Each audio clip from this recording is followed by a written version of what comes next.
Hey everybody, welcome to the Western Intelligence Podcast. So I'm sitting here drinking my intelligence coffee, and I thought I would show you that. So if you're watching this on YouTube, look at the bottom of my coffee. All of that brown goodness is lion's mane mushroom, and there's a lot in there, isn't there? I put a ton in this one apparently. So lion's mane is a mushroom I've been using for years, and I've noticed tremendous upgrade to my mind and to my brain, my ability to think, recall, retain information. And today's podcast is going to go deep into mushrooms. We went out and found one of the best guys in the entire world. Jeff Chilton joins me today to talk about mushrooms. Jeff is the mushroom man. He's literally studied mycology in university back in the 60s.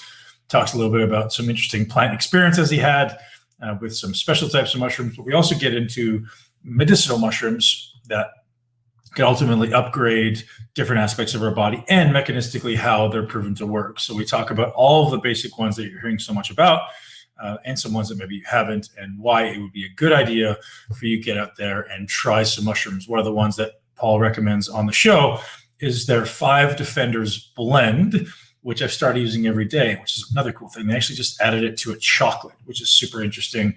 So you can get, ladies, guys, you can get 5 Defender in your chocolate. So the 5 Defenders is going to be, it's going to be reishi, it's going to be turkey tail, it's going to be cordyceps, shiitake, and maitake are the other 5. And I use it all the time. My kids actually eat it and they consume it and they like it. And it's great now because obviously we're all looking for the immune boosting properties of whatever we can to support ourselves during Corona. So ironically, and maybe not coincidentally, the sponsor of this podcast is going to be Jeff's company, Real Mushrooms. And you guys can head over to realmushrooms.com/Ben and get 30% off once you've listened to this incredible podcast. I know you're going to absolutely love it. And if you do, don't forget to listen all the way to the end. As always, thank you guys for being here. Enjoy the show. We're here with the Mushroom Man, Jeff Chilton. Man, I appreciate having you back. It was an honestly incredible conversation 2 years back at Paleo Effects, and you blew my mind with your wisdom with respect to mushrooms. And you've literally committed and devoted your entire life to understanding and growing and now selling the highest quality mushrooms in the world. So I really appreciate you being here. Hey, it's my pleasure to speak with you again, Ben. It's been a while. It's great to see you. Yeah, great to see you.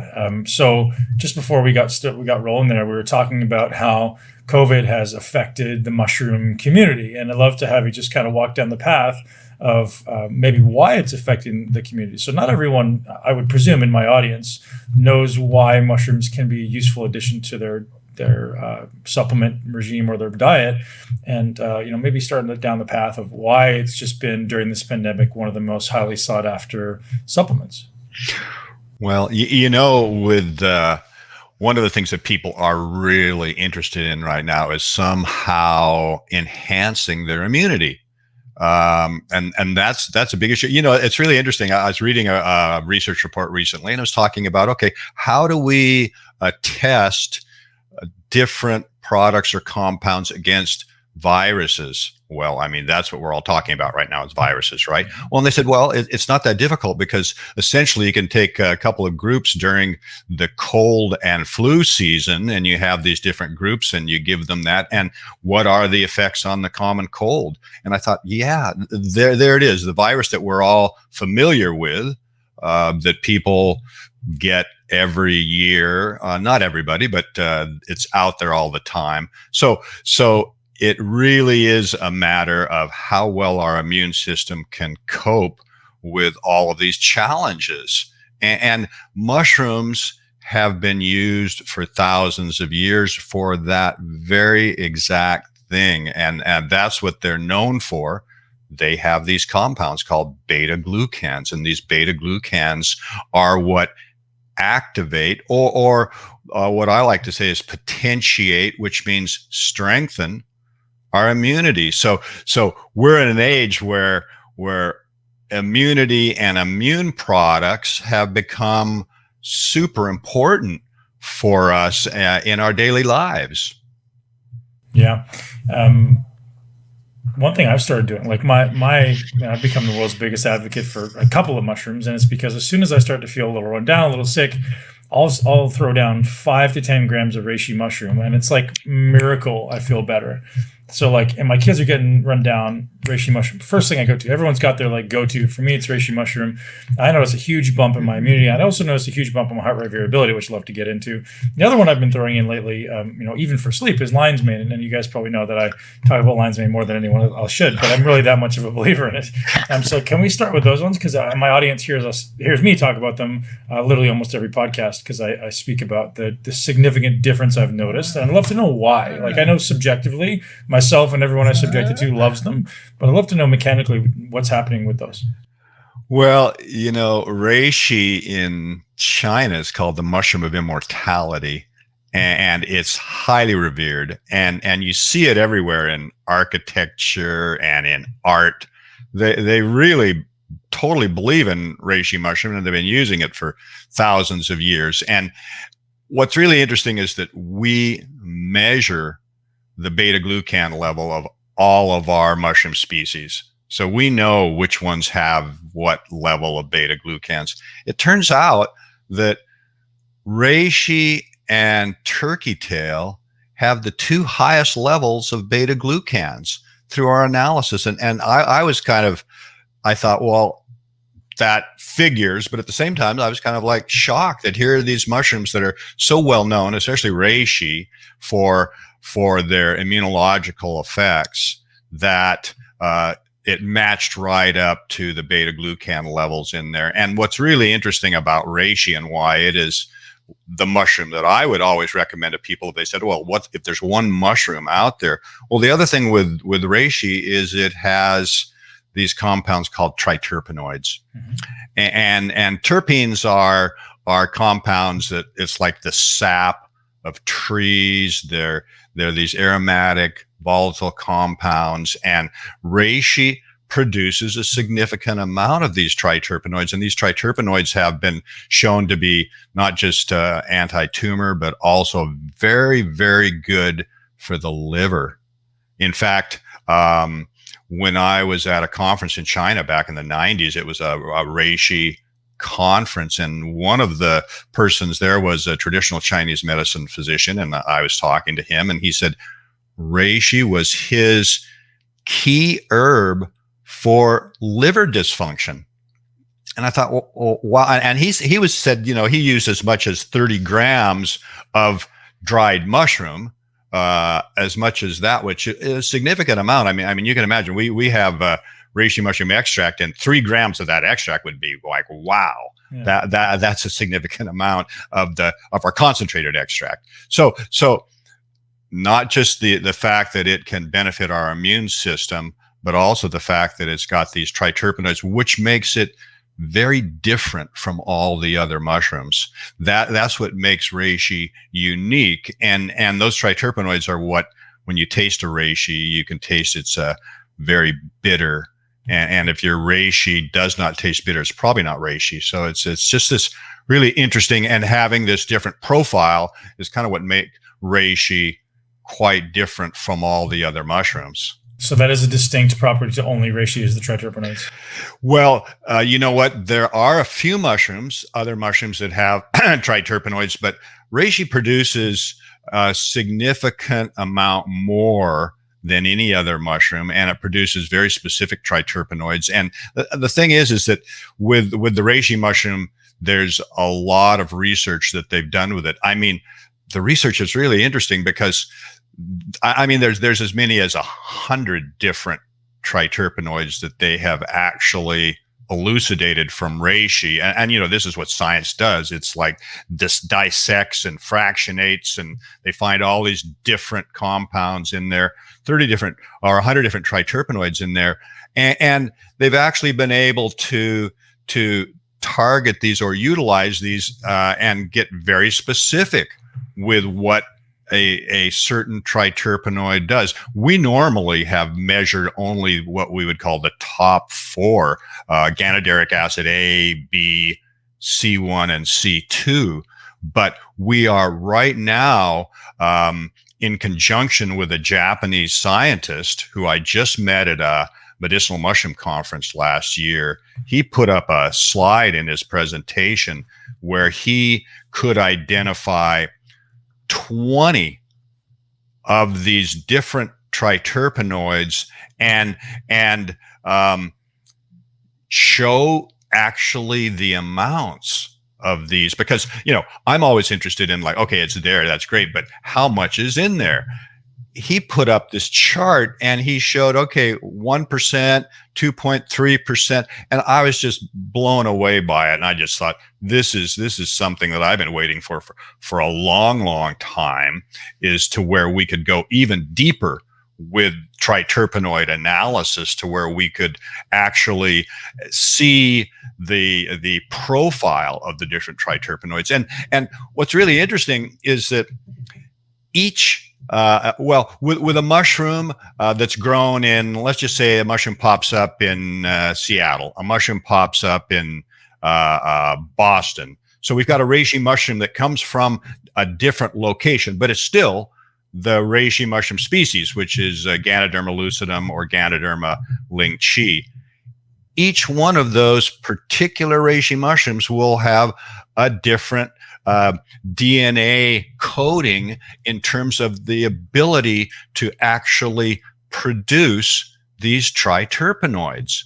So as cultivators, what we want to do is we want to definitely grow a reishi mushroom that has a high level. We're not trying to build that up through extraction or anything like that. No, we want to have that in the actual herb itself. So we're growing, let's just call it a high-powered reishi. And that's what this kind of analysis allows us to do. First of all, I remember seeing, I was at another conference in the 90s, and a Taiwanese scientist had a report where he had tested 12 different, what we would call strains or cultivars. And he showed from 1% to as much as 12% triterpenoids in these different reishi mushrooms. And think about this for a second too. If you're a researcher and you're researching reishi mushroom, well, and why does it have different effects for different people and so on? Well, it depends on the initial raw material that you're using, the herbs. So it can vary. We like to basically be offering something that is reasonably standardized in that sense, not something where it's going to be different a year from now what we happen to be selling to people. No, we want something that's standardized, and also something that is high in the medicinal compounds. So when we have an analysis like this, and we've got this project just starting right now, he's got the samples and he's putting it into his LC-MS, which is a fairly sophisticated analytical instrument. We're now going to be able to review different cultivars, different raw materials, to actually see and make sure that what we're growing is a high quality cultivar that will give us a high quality extract. So for us, that's really, really exciting. And again, the triterpenoids are something that, can you imagine something that is helping your liver with all it has to cope with? Yeah. And now triterpenes is something that's strongly manipulated in the cannabis world as well, right? You have people manipulating the levels of terpenes, pulling them from certain places and crossbreeding. And is that something you see in the future? Well, you know what? That's interesting, because we're actually working with a company that is deeply involved in that, a cannabis company. Ben, we have so many different companies, either in the cannabis or that are doing either actual sort of cannabis products or CBD. We've had so many companies come to us and want to incorporate our products with theirs, create something. This particular company has researchers that are working with them on the triterpenoids in cannabis. So there's really no limit to where we could possibly go in terms of matching up our product with their product and creating something really interesting. And that's kind of also something that's so exciting right now about what's going on. And it's funny because look, I'm a child of the 60s. I was smoking pot back before you were born. And not only that, when I was smoking it, it was illegal. People went to jail. I have friends that have been in jail over it.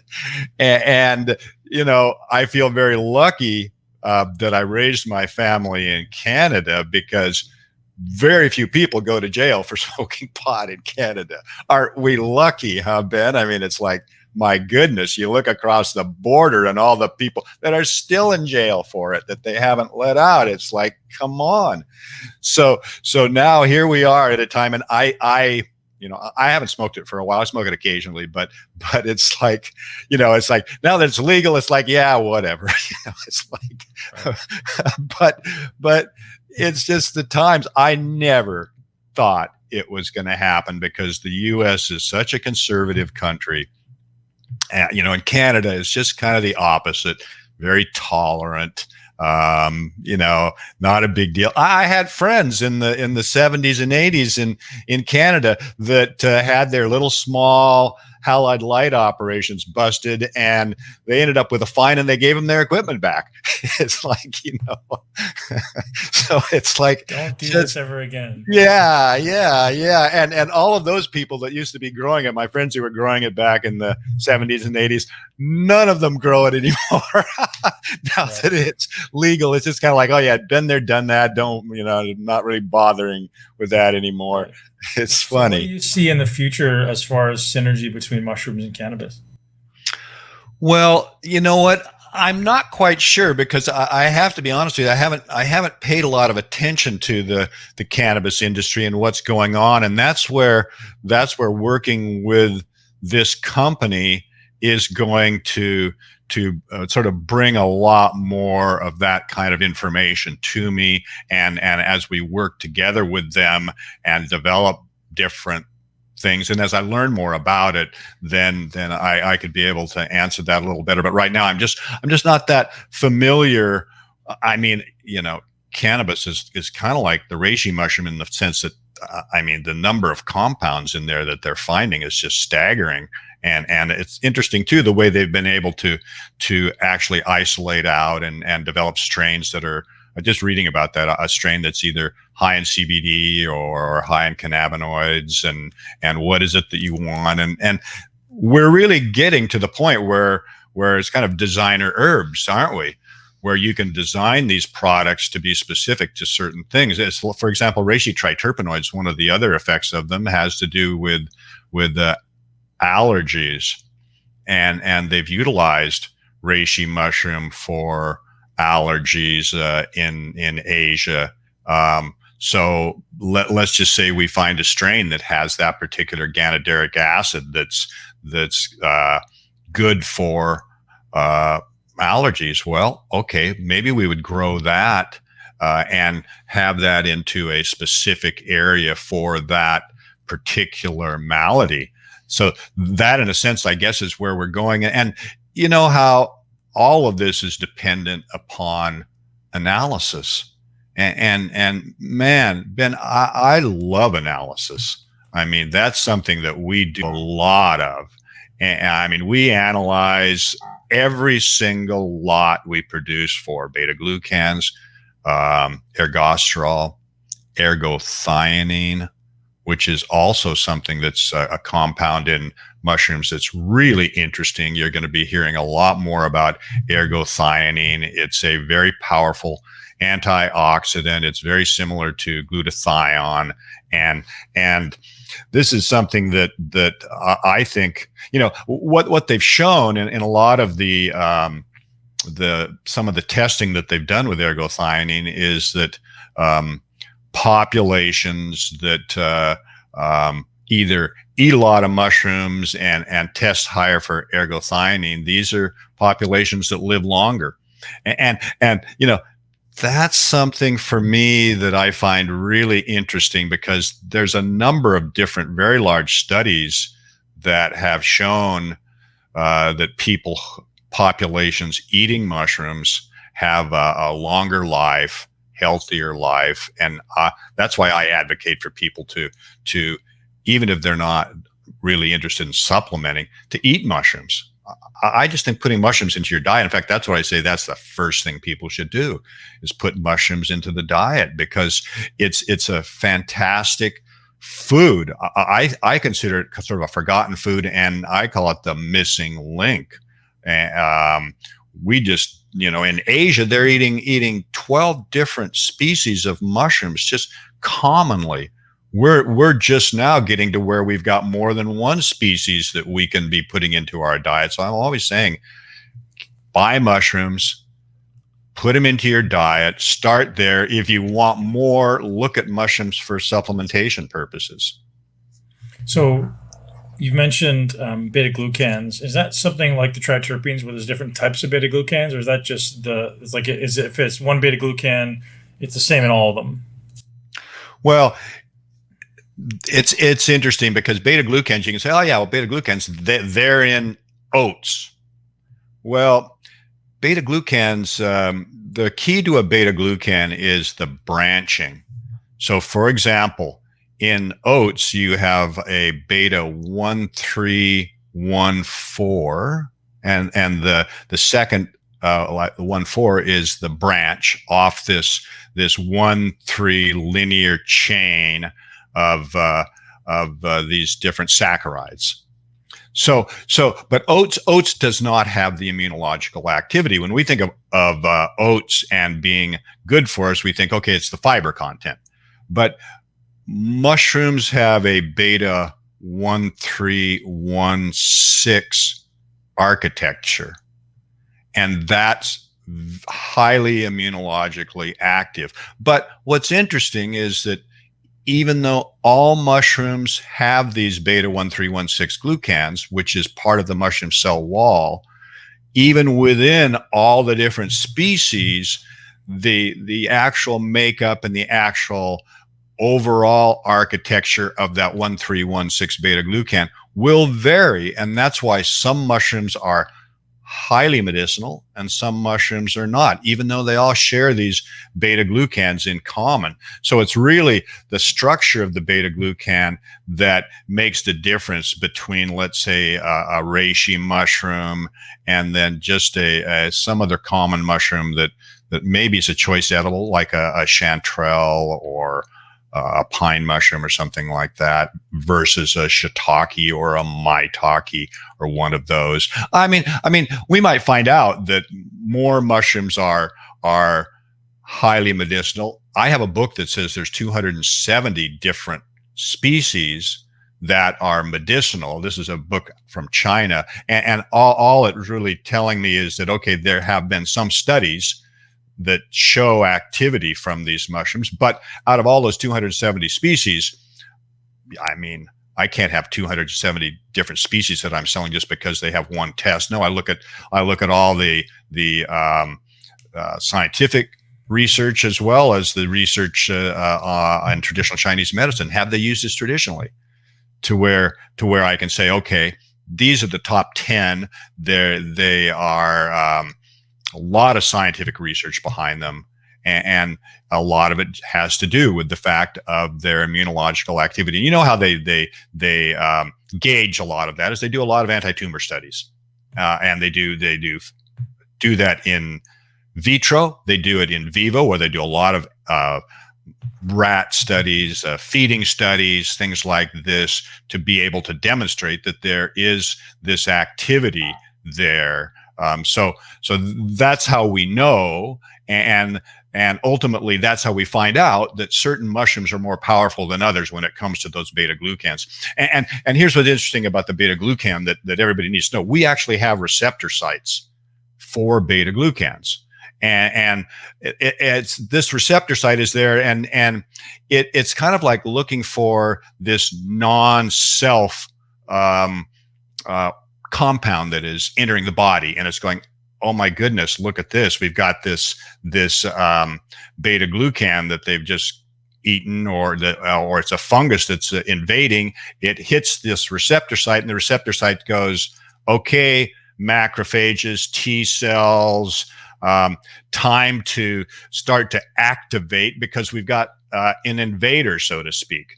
And so that's what's happening is that, and it's just kind of, the fact that we actually have that specific beta-glucan receptor site just demonstrates that over a period of time, we have developed this immunological way to notice whether there are these pathogens that have entered our body. That's why mushrooms are antifungal.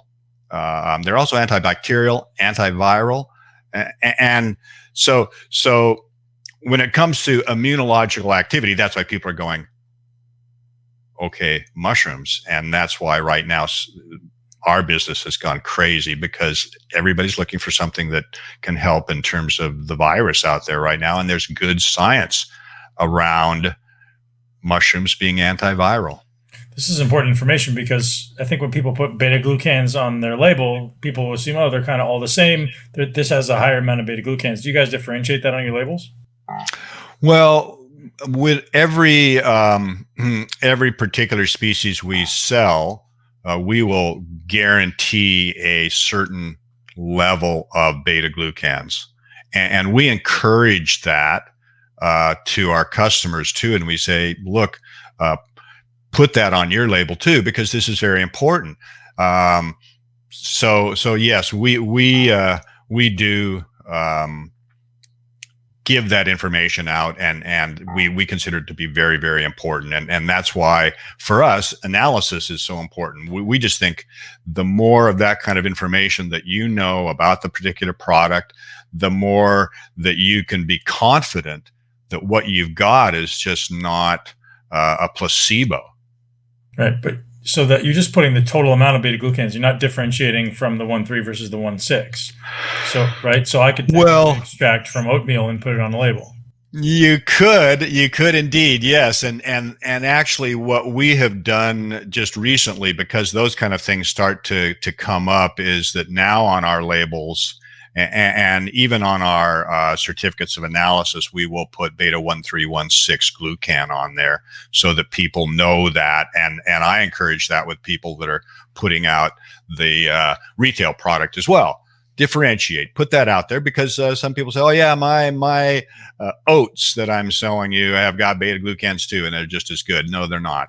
So yeah, that is important. Okay, so talk about turkey tail. You said that's one of the ones that's hardest to keep in stock right now. There's a huge boost. Is it just the high level of beta-glucans, or is there other active ingredients in there as well? Well, that's primarily what it is. But what's interesting about turkey tail, it's one of the mushrooms where they've actually developed drug type products from it.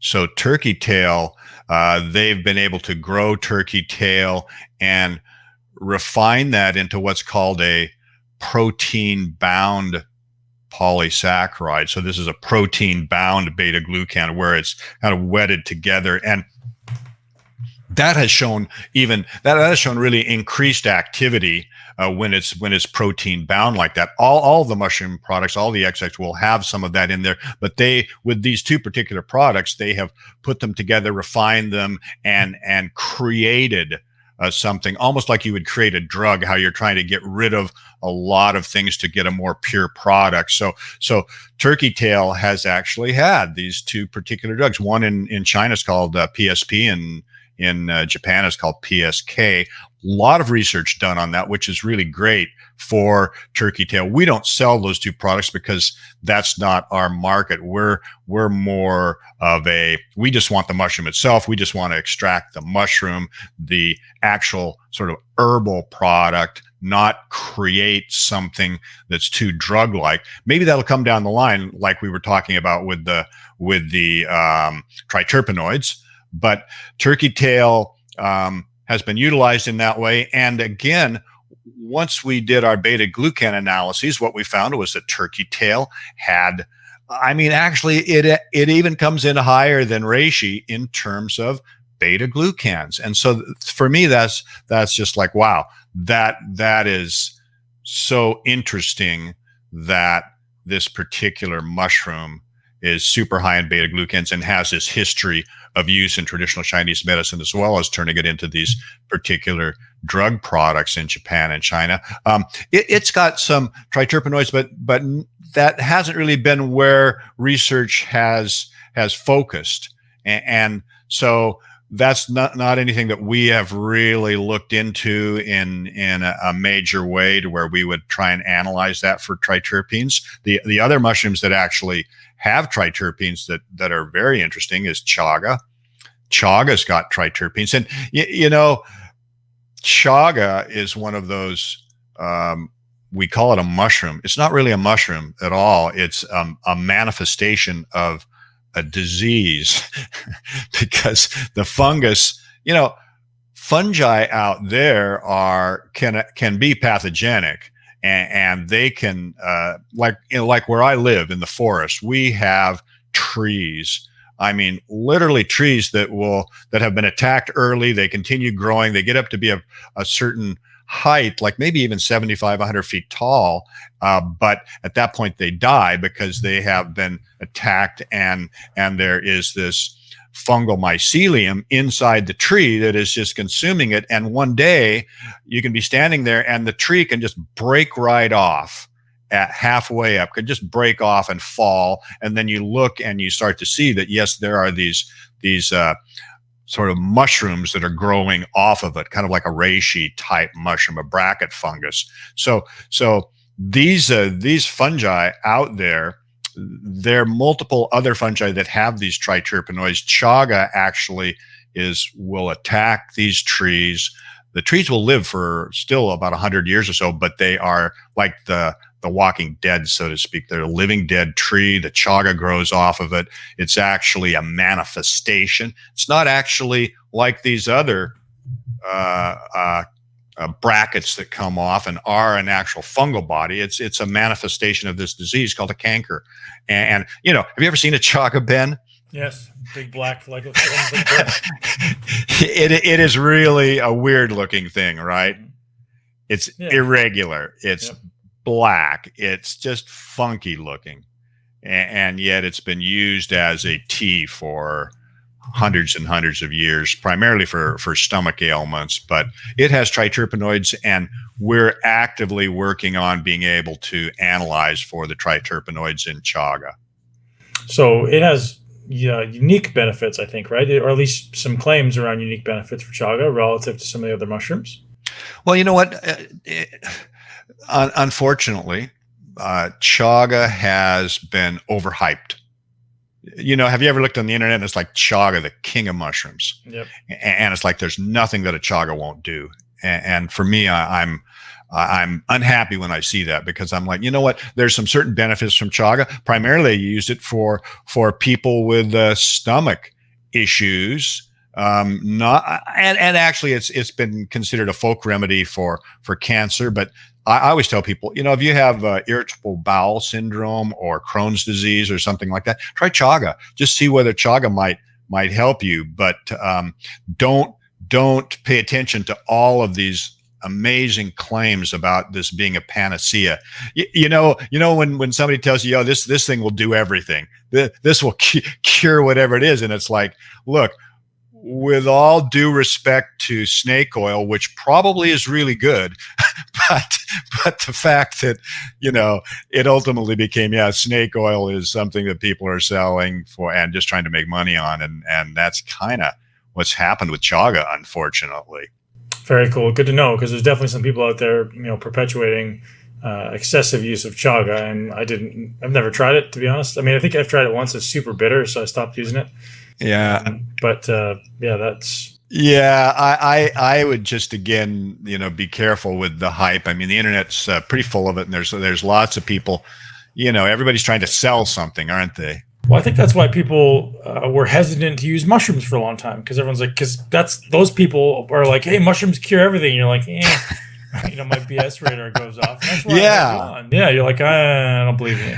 I know. And, I'm not here to sell anybody a product. I'm just trying to educate. And that's what I do. And look, I started growing mushrooms commercially on a large scale on a very big farm in 1973. Yeah. I was studying mushrooms, and not just the edible kind in university. I was studying other kinds of mushrooms, the shamanic kind. Yeah. And because my field of study was anthropology. And so I was really interested in the use of mushrooms in shamanic ways, in healing. And it was really fascinating, because in the 1950s, a New York banker learned about who was looking at mushrooms worldwide. He and his Russian wife learned about these mushrooms, psilocybe mushrooms, still being used in Mexico, back in the mountains. And he went down there and traveled down there, and sure enough, they still were. And you think, wow, the 1950s, nobody had a clue that this was still going on. He went down there, and he actually had he interviewed and made associations with some of the shamans down there, learned more about it, ended up, the information came out later, and that kind of was a big stimulus for the use of mushrooms in the 60s, the fact that they had been discovered. And at that point in time, it was like there was a large number of people that headed to Mexico to back into the mountains, including myself, because I'm like, hey, yes. And at one point in this one area where he was, the Mexican government literally had to seal this area out. It was a big area, but the only way you could get back in there were a couple of roads. They sealed it off, and they went in there and they collected every Westerner in there and deported them. And then for the next 10 years, they would not allow anybody in that didn't live there or was doing business there or whatever. It was fascinating that happened. I was fortunate that I was able to go in there. I went back in there in 2002, and at that point in time, it's all open. Nothing's going on. They're actually having a festival in 2002 in this community where it all sort of took place. That's a mushroom festival. Ironic. So, Jeff, I didn't think we were going down this path at all today, man. But you opened up the door, so I'm gonna walk right in. So, tell me the name of that mushroom again that you were using on that. I've never heard of that one before. Well, the genus is Psilocybin, and think about, okay, Psilocybin. What we know is we call it psilocybin mushroom, yeah. Right? So psilocybin is the compound, the active compound that is in a psilocybin mushroom. And what was so interesting about it, Ben, was that myself and many others went off to Mexico looking for these mushrooms. And then we found out later that this same genus, a number of species of this same genus, were actually growing in the Pacific Northwest. Yep. And not only that, they were growing along the Gulf Coast of the United States, because a lot of these mushrooms grow out of cow patties, but not your just normal Holsteins or those kind of cattle. No, it was primarily Brahman cattle. This is a warm temperature mushroom, so the temperature has to be right, like the Gulf Coast or even the Gulf Coast of Mexico. So there it is. I mean, you could easily, especially down in Texas, Louisiana, that Florida, all those areas. Yeah, you could just go out in the cow pastures in season when it's the rainy season, and there they are. They're growing there. And that particular mushroom, which is called Psilocybin cubensis, that mushroom is now one of the most highly cultivated mushrooms in the world. I mean, I can't even imagine how many hundreds, thousands of tons of that mushroom are being cultivated right now today. And that's also of great interest to me. And you can't imagine how many companies are knocking on my door going, we want to get into this market, and could you be a science advisor? Could you help us? Well, and I'm like, no. So as far as your dive into that, I didn't realize it started with psychedelics. So had there been, did you explore that at length, or was it just like, hey, I had a few great journeys and then kind of backed off a little bit. We won't have to go on the show too much, but you opened it, so I got to open it. Yeah. No. I explored it at length for sure, and that was again part of my study in university was that mushroom and it's in Canada, right? well, it was actually at the University of Washington in Seattle. Yeah, I was raised in Seattle, Ben. I was born just across the border, Canadian border in Bellingham, Washington, but I was raised in Seattle. That's where I went to university. And, Washington State was kind of a hotbed of all this activity, even in the 70s in terms of these types of mushrooms. And I studied the history of it. I was reading everything I could get my hands on. I mean, I co-authored a book in 1983 called The Mushroom Cultivator, a practical guide to growing mushrooms at home, 400-page book, complete with photos and diagrams and everything like that. It actually, you can use that to grow these mushrooms. That book still sells today, by the way. Yeah, we still sell 5,000 copies a year of that book today. But people can use that book to grow either psilocybe mushrooms, or they can use it to grow regular mushrooms, edible mushrooms. It's all there. Very interesting. So as far as your experience when you went into this culture in Mexico, and I'm guessing you went through some typical shamanic practice. What was your experience there as compared to when you would have done it in the U.S. or outside the culture? Well, remember that when we were experimenting with this in the 60s, there's a couple things going on. One, it's all illegal. Two, we have no guides. We're really, it's just wide open. Yeah. And so people are using it in any number of ways, but normally what we would do is it would be later on in the evening, you'd eat these things at 8, 9 o'clock.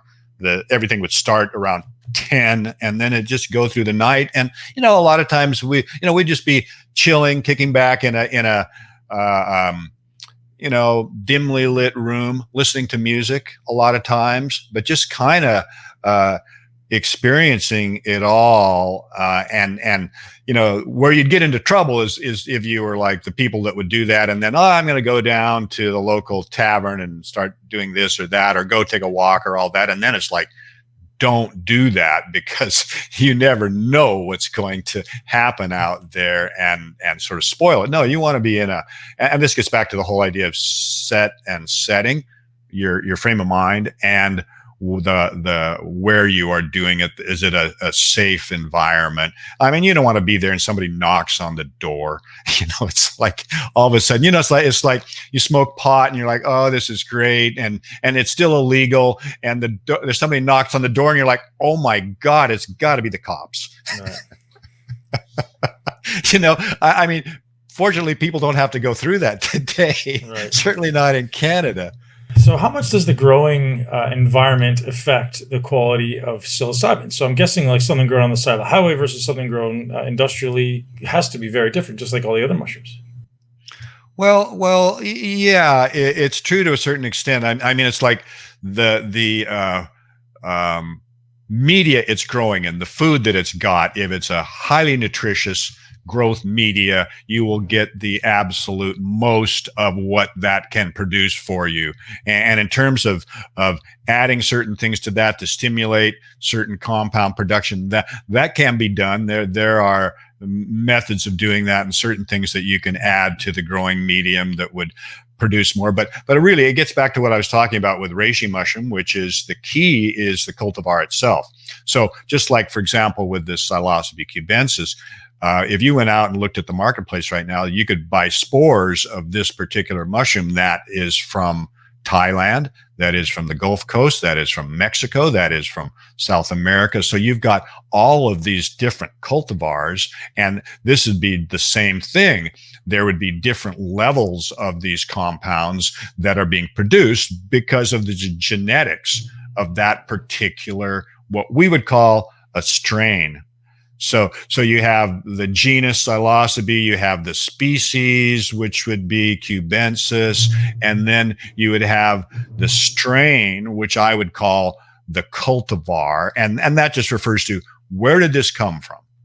What was it growing in? What was the environment like? Because all of those things are going to be important. Just like any plant you might grow, what are the environmental conditions that plant has developed over the course of its 1,000 or however many years of history, right, that are built into the genetics there. So that's what you kind of look at, and that's where we're getting back to analysis again. So there's no way subjectively to look at it and go, well, that one looks good and that one looks bad. Like this one's got a bigger head, this one's got a bigger stem. No, absolutely meaningless in terms of what's actually within that particular mushroom. That just can't tell you anything. It really is the analytical work that has to be done. And it's interesting, Ben, because I've just talked to people very recently who have a laboratory and are scaling up and are going to have the licenses to be able to do these kind of analyses. And I just think, wow, that's really fun and interesting. And that's the kind of thing that gets me excited when people come to me and they say, and they're like financial types, and all they're interested in is jumping on this bandwagon so that they can make all sorts of money. I'm just like, yeah, I'm not interested. But somebody who's thinking about it in a different way, then I'm like, you know what, there could be some benefits here. And I really think that these mushrooms, just like medicinal mushrooms, these mushrooms are very medicinal. And now we've got research saying that not only is it helping people for end of life issues, it's helping people for different types of mental illness. They've done great work with psilocybin mushrooms when it comes to addiction.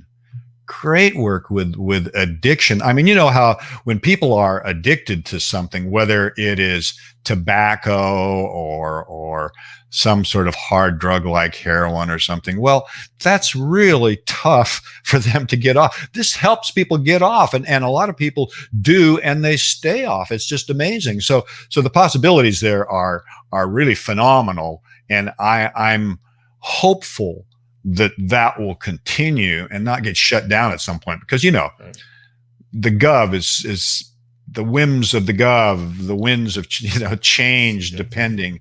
Yeah, you never know. So let's pull this back into this realm for a minute. So you talk about your 5 defenders, and you spoke of the other ones that are in there. So you spoke of the reishi and the turkey tail and the chaga. There's 2 more in there that are more accessible to the typical consumer that they could just get at the grocery store, which is shiitake and maitake mushrooms. One thing I'm very curious about, just that we spoke about, how does somebody know, like, if just to go and consume them, are they going to get they're obviously going to get some benefit, right? Because I mean, I'm at the grocery store. I'm like, how long has this been sitting here? Does it matter? Does it matter if these are used? They're like sprayed in preservatives or whatever's going to keep them fresh in the grocery store for longer? I'm very curious how all those things are implicated in just like average mushroom consumption. Well, you know what? First of all, a lot of produce managers don't have a clue about dealing with fresh mushrooms on the shelf. I've walked into stores at times and I've looked what they're selling, and I say, it's just like, this is just junk. Put it in the dumpster. It's over the hill. It's no good.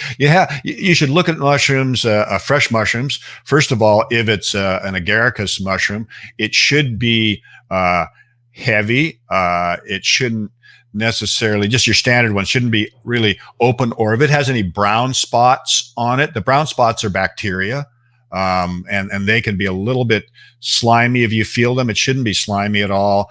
So normally with the agaricus, which is the button mushroom, you should be able to tell fairly readily if it starts to feel lightweight. That means it's been there a while. It's starting to dry out. And that may not be really what you're looking for. When it comes to shiitake, kind of same thing. The shiitake it should look good. It shouldn't look like people have been pawing over this thing and it's rough and ragged. And you turn over the shiitake and you look at the gills, because the button mushroom is harvested immature. That's why it's called a button mushroom, which means that the gills have not been allowed to mature. They have what's called a portobello, which is this big mushroom where they allow it to mature. That portobello is just the button mushroom that has been allowed to mature. and it's really big and meaty. But with the shiitake mushroom, if you turn it over and you look at the gills, which are white, if they have brown spots on those gills, that is bacteria. You don't want to touch those either. And so a lot of times it's just visually, you can look at them and say, does this look really beautiful? Does it look like it's just been harvested, or does it look like it's been sitting there and it's ragged and it's got brown spots on the gills? And those are things that you have to look for when you're getting a fresh mushroom. And the other thing too is that when you cook a mushroom, slice it maybe 1/4 of an inch thick, not too thin. Put it in whatever oil that you want to cook it in. Cook it in a hot pan. Do not cook it in a pan that's cool or not hot enough, because all the water will come right out of it. And now you've got a soggy mess in there, and your children will say, these mushrooms are slimy. And they're right. They will be. So hot pan, I like to sort of caramelize them and brown them off on each side. So I've got a hot pan, and mushrooms normally are going to shrink. You throw in a mess and you think, oh man, that might be too much. And then by the time you're finished cooking, you're like, where'd they go? They're going to shrink, but you want to maintain the moisture inside. You don't want the water to come out. So, and I usually cook them at least 10 minutes in terms of frying them. But I mean, so that's the way I like to cook them. And look, you'll still have all of the nutrients in there, like any other vegetable or anything that you fry. You're going to lose certain vitamins that are on the outside of it or something, but otherwise all the nutrients will be there. The beta-glucans will be there. Man, I can sit down and I can eat 150, 200 fresh grams of mushrooms, no problem. And when it comes to like eating a steak or any kind of meat, man, I love to have my mushrooms right there with it. And I'm just, every bite I've got mushrooms and steak going down. So I know you grow commercially, but do you still grow your own personal mushrooms at home? Do you have, like, I was thinking about that because, like, I don't think I get good quality mushrooms from the grocery. So would growing at home be something that's kind of reasonable? Do you need a huge amount of space? Well, you know what? It's a bit involved. And if you were to do it by buying a kit or something, it would be very expensive. So I would say, yeah, growing it at home is not really a very good option.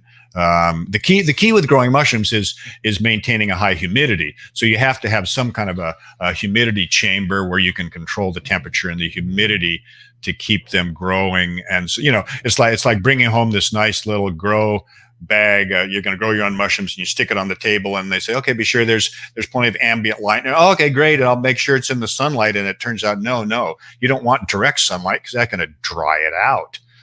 So it does need light, but not direct hot sun on it because it'll just dry the whole thing out. So really you'd be better off either, like knowing when they're going to put the next batch out on the shelf or, finding another place, because there are some places that I've seen where they do a fairly good job, but a lot of times I'll walk into, sometimes my local supermarket or we have a small natural food store. They don't really know how to handle these things very well. So sometimes they're rough and then I kind of avoid them. And other times they're like, wow, okay, these look great. I'm going to get a lot of them. And especially with shiitake or some of these mushrooms that they really don't know anything about. And that are kind of, the shiitake, it's already open, so it can dry out quite quickly. And okay, nothing wrong with a dried shiitake, but you don't want it to sit there and dry out on the shelf and all these other things, bacteria and so on start to form. No, if you want dried shiitake, you buy dried shiitake. So there's two more mushrooms that I want to touch on before I let you go. Is Cordyceps being one. We didn't talk too much about that. What are your thoughts on the benefits of Cordyceps? Oh, you know what? I think Cordyceps is just so cool, and the benefits are really great. And the thing with Cordyceps is they use it for people that had neurasthenia, which is they're coming out of an illness and they're weak, they're fatigued, They can't climb out of this. That's where Cordyceps comes in. That's where they would give Cordyceps. And, the thing with Cordyceps too is right now, it used to be that you'd get your Cordyceps, the wild-crafted Cordyceps, which would come on a caterpillar. It's called caterpillar fungus. It actually grew on a caterpillar. You can't imagine what it was like for me to try and sell that back in the early 90s. Companies would look at me like, is that a caterpillar? my customers don't want to eat caterpillars. Besides, Ben, you'd be eating meat, and for vegetarians, it wouldn't work. I'd be in for the caterpillars, Jeff. You got them sent on my way. So, and not only that, right now, the actual wild-crafted Cordyceps is like as high as $2,000 a dried kilogram. Wow. That does not work, period. So we've been able to cultivate Cordyceps. It's a different species, but it's been used interchangeably with Cordyceps sinensis, which is the wild-crafted one. It's called Cordyceps militaris. It's bright orange. It's beautiful. And so we're essentially selling nothing but pure 100% mushroom. No insects were killed in manufacturing this mushroom. It's a beautiful mushroom.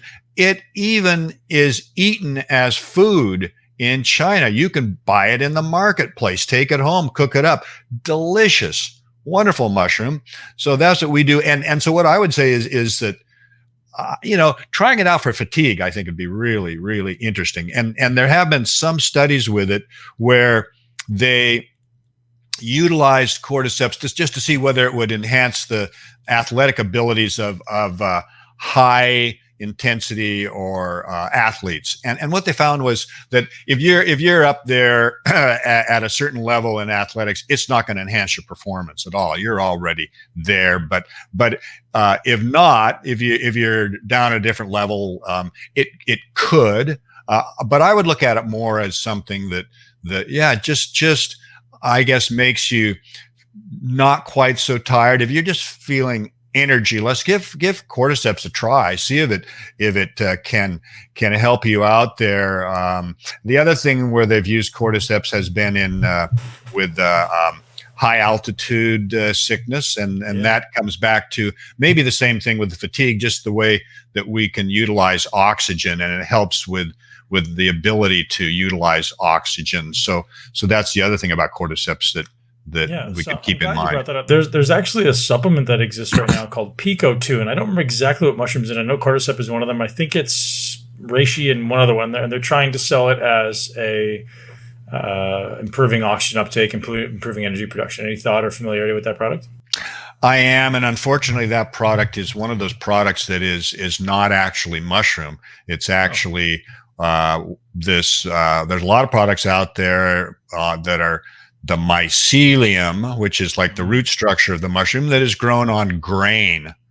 And then at the end of the process, they dry it and grind it up, grain and all. And it turns out that those products are mostly starch, and mushrooms do not have starch. Very little fungal matter in it. So no, I don't recommend those kind of products. And I'm reading the ingredients now. It says Cordyceps militaris, reishi, which is Ganoderma lucidum, king trumpet, Kentucky lion's mane, and turkey tail is what they. Yep. Do they say anything about the oats that are there, like in the other ingredients? Nope. Cellulose, magnesium stearate, no oats. Yeah. That's the issue, is that a lot of these companies do not tell you that the grain is in there. And the only way you really know is if you actually analyze it, and then you can see immediately that, okay, this is mostly starch from the grains that are in there. And, it's sometimes it's not the company's fault, because the people that are manufacturing these myceliated grain products, they sell them as mushroom. The company itself that manufacture it, their line of these so-called mushroom products, they will actually tell you in the other ingredients that it is oats in there. And the ones that are more honest will actually tell you that it's mycelium. So you have to be very aware of that when you go into the marketplace. It's just a minefield. 50% of the products out there are these myceliated grain products. And for people that are uncertain about what this is kind of like, if you know what tempeh is? Do you know what tempeh is, Ben? Not honestly, not accurately. Yeah, tempeh is eaten a lot out in Indonesia, and it is cooked soybeans Oh yeah. with a fungus grown on it. So when you buy tempeh, it comes in a block. It's in the refrigerated section. You get it out, you look at it. It's this block of soybeans that is white.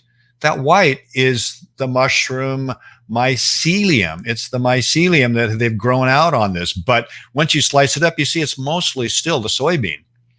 That's what these products are. No mushrooms involved. They're just tempeh that has been ground up to a powder, and they're selling it as a mushroom supplement.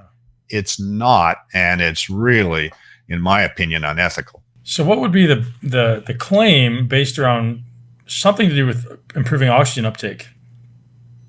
Let me see what it reads.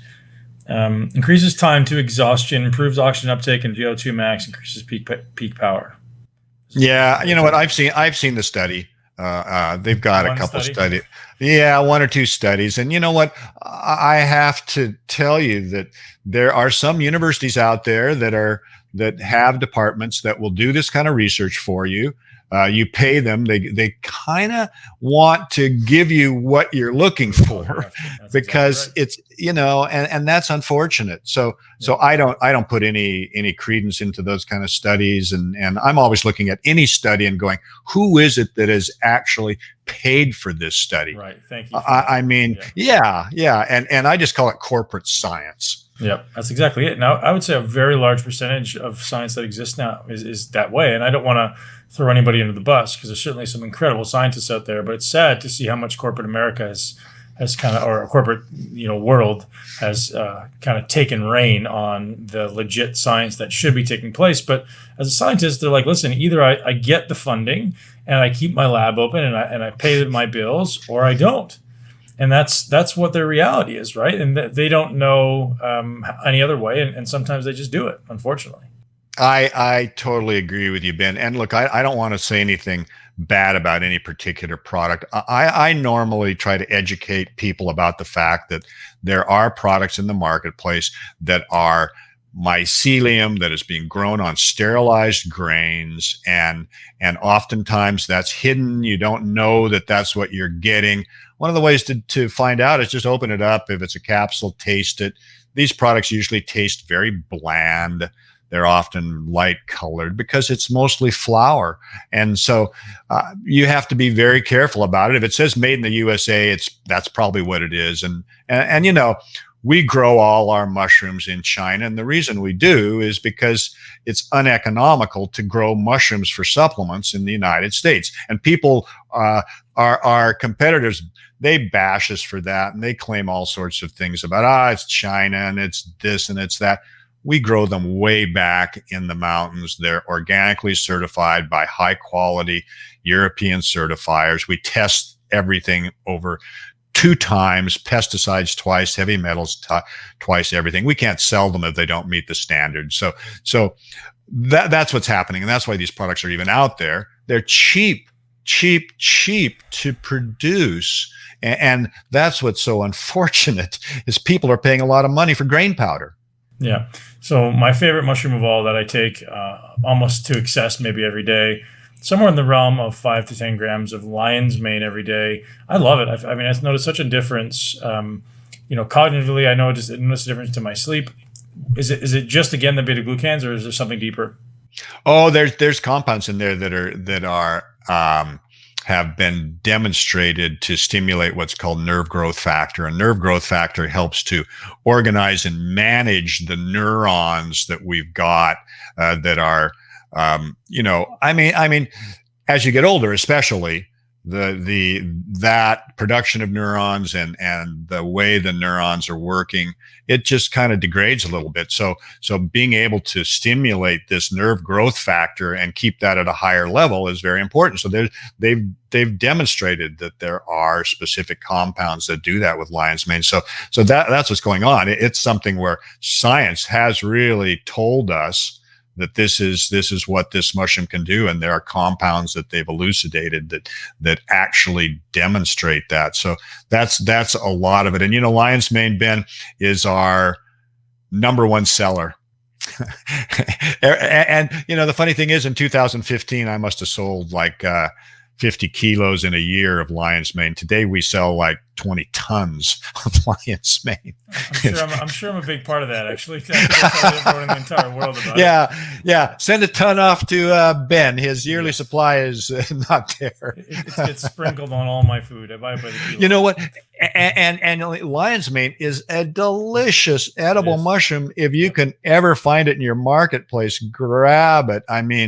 When we're traveling around and we do yearly audits in China, we go to the farms, we go to the factories that we're working with, and we'll just be at the farms and we'll just be picking these mushrooms and throwing them into a bag. And then when it comes to lunchtime, we just give it to the cook in the restaurant we're in. This is how it works in China. Just give it to the cook and say, "Hey, cook it up for us, please." And then it's served to us. It's a little like farm to table immediately. That's wonderful. Absolutely incredible. So you said one thing in there that I want to dive into a little bit. I heard Paul Stamets talking about potentially the benefits of mycelium in its ability to maybe help with the soil regeneration. And he mentioned something along the lines of like breaking down plastics. And I'm just wondering if you have any perspective on that. Well, you know what? Fungal mycelium is in all of our soils. It's in it. Without it, we would be like buried in organic matter. And so it's very important. And there are fungal mycelia that can break down hydrocarbons and things like that. But, I really like to look at it more as a ecosystem. I think that is kind of like it's back into kind of isolating one thing. When you look out there in the ground, the number of things that are there actively breaking down all that organic matter. We've got multiple different types of fungi. We have got bacteria. We have got yeasts. We've got bugs. We've got everything working to repurpose all of that organic matter out there. And it's a whole sort of microcosm of organisms, and it works together. And I look at it as a community of these organisms that are doing all of that work. And it's interesting to maybe isolate one thing. And they're working on scientists are working on a lot of, whether it be fungi or bacteria. I think there's bacteria that do a pretty good job of breaking down hydrocarbons too. So those are definitely paths of interest out there for that. But generally speaking, it's like, man, what's going on? And I live in an old growth forest. I see this, what you'd call decay, but I don't look at it as decay. I look at it as regeneration, because all they're doing is taking all of that organic matter, breaking it down into humus to be reused. And that's the cycle of life, right? Ultimately it's kind of like dust to dust, and ultimately we're going to be feeding those plants and animals as well. I just want to clarify one thing before we let you go. Is you mentioned these companies in the U.S. that are growing "quote unquote" mushrooms out of wheat and oats. Now, would that be something they could actually package as, like, if I was buying lion's mane from a different company, could they actually put lion's mane on the label and sell these mycelium products as lion's mane itself, or is that illegal? Well, FDA has a policy that has been out there since 1976 that says you cannot sell mycelium and call it mushroom. That's an FDA policy, but unfortunately they do it anyway. And look, FDA, thing about it is, it's like, it's not helping anybody, but it's not hurting anybody either. So FDA has got bigger fish to fry. So they haven't really stepped in and said, hey, you can't call your products mushrooms. And in the organization that I'm a part of, the American Herbal Products Association, we came together a few years ago, and I initiated a conversation to basically come up with a policy that says, look, you have to say on your labels that what you've got is mycelium, and you have to list the grains on there. So we actually have a policy in our organization, but that is not mandatory. Nobody has to follow that. So it's very deceiving out there when you look at a product and it's got a picture of a mushroom, and they call it reishi mushroom, shiitake mushroom, whatever. And maybe they don't tell you back in the fine print that they've also got grains in there. Think about it. At Paleo FX, Ben, I had people coming up to me saying, oh man, mushrooms. I love mushrooms. I take a great mushroom product. And I say, oh, fantastic. What brand? They tell me the brand, and I'm like, oh man, I hate to tell you this, but you're eating a lot of grains with that product. And they're like, I had no idea. Right. So could you come out with a, like a certificate of approval or something like that? Like you have there's got to be a way to go like, hey, this one is approved to be this, right? So there's got to be some governing body that says we have this person's stamp or this badge of approval. Like they're putting this on every label. You've got these kind of designer ingredients that exist now, which is just like, hey, we've verified this to be real. Please acknowledge that this is the right product you're trying to get. Because like it'd be really nice as a consumer. I mean, if I have an issue, I just call you or Sky. But if most people out there don't have the ability to just go call up the mushroom man and say, "Hey, man, which one should I buy?" Right? Yeah. Well, and that's really interesting. And even in the paleo world, there's an organization that sort of like gives you a little paleo. This is paleo. Yeah. But Ben, we looked at a couple of companies that had that little seal of approval, and it was not mushroom. It was this myceliated grain. We contacted that organization. We said, look, we want to let you know that this product that you have certified actually has grains in it. They did not respond. Well, at least you could do it ethically. Like, right? This is what we need. Be good people doing good things ethically. So we can actually help. Like, I don't want to consume crap. I want to get, I don't mind paying extra money if I know I'm going to get the best things out there. And even if most of the times it's not even more expensive. It's just a matter of knowing, right? And so for me to be an informed consumer, I just rather not buy anything until I know exactly what I'm getting is correct. I totally agree. And you know what we do and what we tell our customers to do, and what a lot of people are doing now is they just say, no mycelium, no grain, no starch on all of their informational materials. So that's something that we advocate for companies to do, and a lot of companies are picking up on that and are starting to advertise in that way. There's an opportunity for you to just make it like the approving body of mushrooms, right? So someone came out recently with the protein board. What the hell's a protein board? They just literally started it, but now they have to put their stamp of approval on it. And I think it's useful, right? Like, especially if you're doing it morally and not just taking, handouts under the table. I totally agree. It's just a matter of, okay. Yeah. Well, we can't really do it because we're in that business. It has to be a separate body. Maybe then it could be just your company's name on it. Like, hey, a product of that. So we encourage that. Yeah. We encourage that. Absolutely right. But you know what? I get a little bit, it's like, if you look at products these days, Ben, it's like, how many little merit badges are there?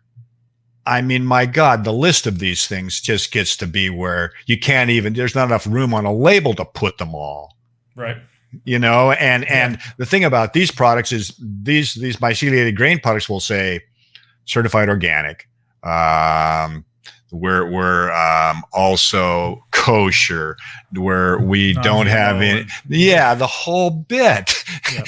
And I'm just like, oh my God, it's like, so it's not easy to actually do that. The marketplace ultimately has to decide. And I'm just out there trying to educate people to what's going on in this marketplace.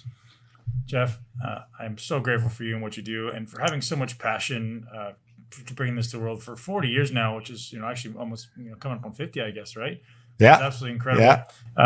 As an incredible honor to our listeners, you're hooking us up with 20% off on the website. Your business is called realmushrooms.com, and they can go to realmushrooms.com/Ben and get 20% off their orders for life, not just for the first order, which is amazing. Thank you so much for being here. Is there anything else you'd like to let our listeners know before we? Oh, well, also just, Real Mushrooms is the sort of the retail side of the business. The other side is namex.com. And I have a lot of information on the website there that people can come to the website. They can get I've got slideshows on there too that people can look at. If they want to get a little bit deeper into it all, learn a little bit more, the information is there, namex.com. And hey, I really appreciate the conversation, Ben. It's great seeing you again. And who knows, maybe at some point we'll be able to cross borders again. Yeah, I'm going to be picking mushrooms in your forest before you know it. So oh man, you should. Yeah, I mean, our forest where the head office is an amazing place to harvest mushrooms. The forest is beautiful. We've got streams running down the mountainside, crystal clear water. It's a fabulous place. So definitely come and visit. You've created an amazing life for yourself and your family. So Jeff, thank you so much. I really appreciate you being here and for all the wisdom. You're welcome, Ben. Thank you.